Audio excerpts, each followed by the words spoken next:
धारा 498 ए पे एक बहुत ही बेहतरीन जजमेंट है जो कि Arunesh Kumar versus state of Bihar का है। अगर हम देखें तो ये एक ऐसा सुप्रीम कोर्ट का जजमेंट है जिसने कि 498 ए का पूरा इतिहास ही बदल कर रख दिया। पहले क्या होता था कि जब 498 ए के मामले आते थे तो उसमें तुरंत ही गिरफ्तारी का प्रावधान था। मतलब कि आपके खिलाफ अगर कोई केस होता है 498 ए से रिलेटेड तो आपकी गिरफ्तारी तुरंत ही हो जानी थी। लेकिन इस जजमेंट के बाद फिर अब की स्थिति क्या है कि जब भी 498 ए के केसेस होते हैं, जब कंप्लेन की जाती है तो सबसे पहले पुलिस वालों का ये कर्तव्य होता है कि वो ऐसे मामलों की जांच पड़ताल अच्छे तरीके से करें और करने के बाद फिर वो ये देखें कि मामला बनता है या नहीं बनता है।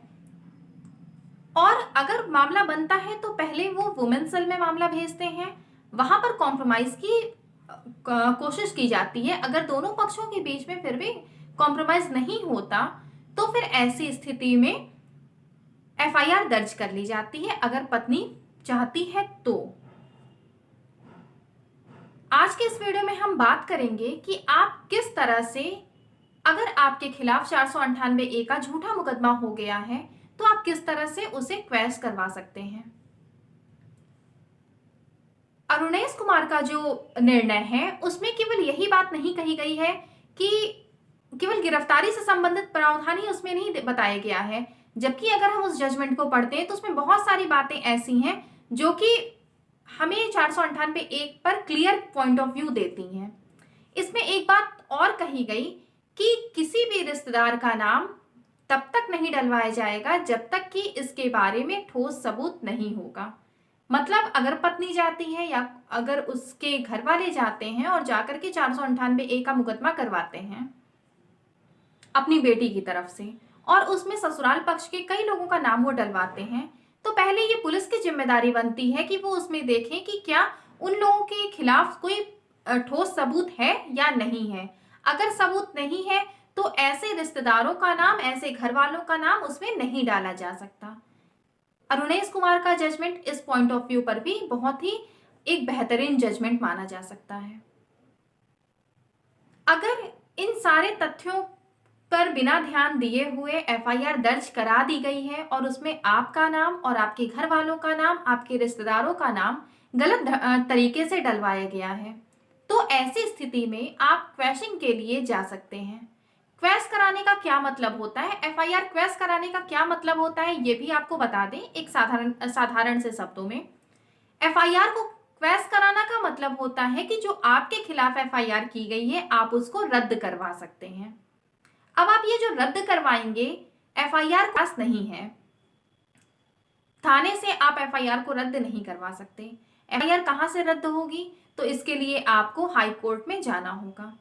जब आप हाई कोर्ट में जाते हैं और आप क्वैशिंग के लिए पिटीशन दायर करते हैं तो फिर वहां पर आपको सारे सबूत देने होते हैं। जिन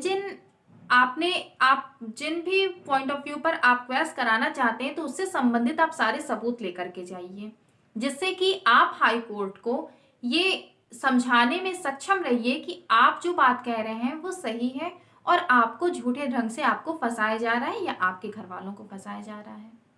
आप एफआईआर को आप जब क्वैश कराने जाइए तो सबसे पहले आप जो क्वैशिंग के लिए आप जो जाइए तो आप इस पॉइंट पर जाइए कि आपके घर वालों का नाम या आपके रिश्तेदारों का नाम वहां पर गलत ढंग से डलवाया गया है। सबसे पहले आप क्वैशिंग इस पॉइंट ऑफ व्यू पर करवाइए। कभी भी आप पहले अपना जो आपका नाम डलवाया गया है उस पर आप क्वैशिंग के लिए मत जाइए, क्योंकि इस फायदा होगा कि आप जब क्वैशिंग के लिए जाएंगे और आप जाकर के रिश्तेदारों का नाम जो गलत ढंग से डलवाया गया है या आपके घर वालों का नाम जो गलत ढंग से डलवाया गया है उसके आधार पर अगर आप क्वैश करवाते हैं तो फिर आप अगर ये प्रूफ कर सकते हैं कि सारे जो भी लोग थे जिन जिन का नाम डलवाया गया था या तो वो उस समय वहां पर नहीं मौजूद थे या तो जिनका नाम डलवाया गया है वो बहुत दूर रहते हैं, आपके घर पे आपकी पत्नी के साथ वो नहीं रहते, तो इस पॉइंट ऑफ व्यू पे हाई कोर्ट क्वैशिंग कर सकता है एफआईआर की। अगर आप पहले ही अपना नाम जो आपका नाम डलवाया गया आप इस आधार पर जाते हैं क्वैशिंग के लिए तो हो सकता है क्योंकि आप पति हैं तो आपको गुनहगार माना जाएगा, आप कोर्ट की नजर में भी गुनहगार रहेंगे। इस वजह से हो सकता है कि कोर्ट में आपने जो पिटिशन दायर की है क्वेश कराने के लिए वो आपकी खारिज कर दी जाए। तो एक बार अगर खारिज हो जाएगी तो वहां से आपका केस कमजोर हो जाएगा।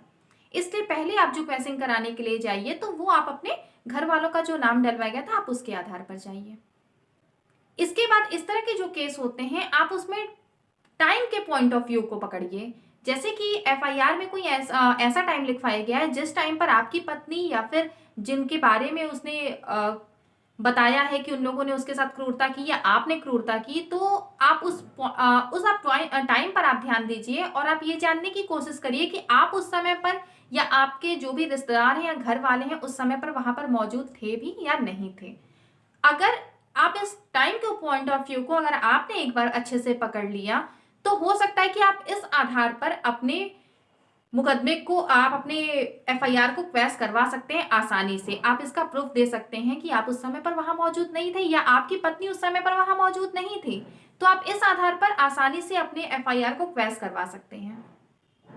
इसके बाद फिर एक होता है पॉइंट, आप एक ये पकड़ सकते हैं कि जो बातें की गई हैं वो बहुत घुमा फिरा कर की गई हैं। जो एफआईआर दर्ज कराई गई है उसमें जो बातें हैं वो बहुत घुमा फिरा के की गई हैं। अब जैसे उसमें कहा गया है कि लगातार दहेज की मांग की जा रही थी, जो कि एक सबसे साधारण सा पॉइंट है। ये पॉइंट हर 498 ए के अगर आप एफआईआर को उठाइए तो आपको मैक्सिमम करके उसमें आपको ये मिल जाएगा कि दहेज की मांग लगातार की जा रही थी।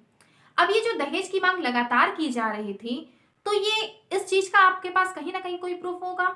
आप इस बात को बता सकते हैं कि आपने तो दहेज मांगा ही नहीं है, या फिर ये जो बात कही जा रही है कि लगातार मांग की जा रही थी तो इसका सबूत लाएं। जो आपकी पत्नी ने जो एफआईआर कराई है तो उसका सबूत लाएं कि लगातार मांग की जा रही थी। इसकी एक रिकॉर्डिंग उनके पास होनी चाहिए कि हमने फोन पर भी उनसे बात किया, हमारे घर वालों ने बात की तो उन्होंने दहेज के लिए बोला, तो इस चीज की वो रिकॉर्डिंग लाएं। और सबसे बड़ी बात है कि 498 ए की अगर आप डेफिनेशन पढ़ते हैं तो उसमें आप ये देखेंगे कि लगातार दहेज की मांग के साथ साथ क्रूरता का किया जाना भी आवश्यक है। मतलब कि जो लगातार दहेज की मांग की जा रही थी उस मांग के साथ साथ क्रूरता भी की जा रही थी। तो ये साबित करने का भार आपकी पत्नी पर है कि वो ये साबित करे कि उसके साथ लगातार क्रूरता की जा रही थी।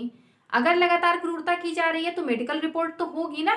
जो उन्होंने मेडिकल की रिपोर्ट कराई है वो मेडिकल वो ला कर दें, क्योंकि क्रूरता जो हुई है वो फिजिकल होनी चाहिए। या अगर वो कहती है कि मेंटली प्रेशर इतना ज्यादा दिया जा रहा था कि वो सुसाइड करने के लिए विवश हो गई, तो फिर वो इसका प्रूफ लाए कि हमने जितने बार भी घर वालों से बात हुई या पति से बात हुई तो उतने बार पति ने या फिर घर वालों ने बार बार दहेज की मांग की है। तो इसका उनके पास रिकॉर्ड होना जरूरी है और होगा ही अगर लगातार उनसे मांग की जा रही है तो फिर आप इन सारे पॉइंट्स ऑफ व्यू पर आप अपने एफआईआर को क्वेश करवा सकते हैं। लगातार दहेज की मांग किया जाना और लगातार दहेज की मांग क्रूरता के साथ किया जाना, इन दोनों में बहुत फर्क होता है। और अगर क्रूरता की जा रही तो उसकी मेडिकल रिपोर्ट भी होनी चाहिए। मेडिकल रिपोर्ट होगी तो उसमें इंजरी आई होगी जो कि उनको प्रूफ करनी पड़ेगी अपने मेडिकल रिपोर्ट के माध्यम से। तो ये सारे पॉइंट्स ऐसे होते हैं जिन पॉइंट्स पर आप आसानी से अपने एफआईआर को क्वेश करवा सकते हैं के माध्यम से। मतलब आप आसानी से अपने एफआईआर को रद्द करवा सकते हैं छोटी छोटी बातों पर ध्यान देके।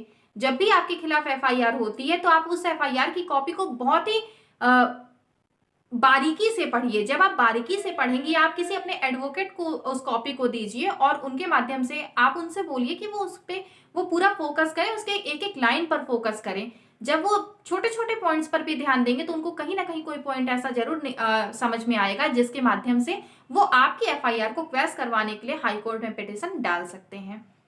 उम्मीद करते हैं कि आज का ये वीडियो आपको पसंद आया होगा। पसंद आया हो तो लाइक और कमेंट करना बिल्कुल मत भूलिएगा। आपकी कोई और क्वेरी हो तो आप कमेंट बॉक्स में पूछ सकते हैं। अगर आप चैनल पर नए हैं और पहली बार आप इस चैनल के वीडियो को देख रहे हैं तो इसे सब्सक्राइब करना ना भूलें और बेल आइकन पर भी जरूर प्रेस कर लीजिएगा।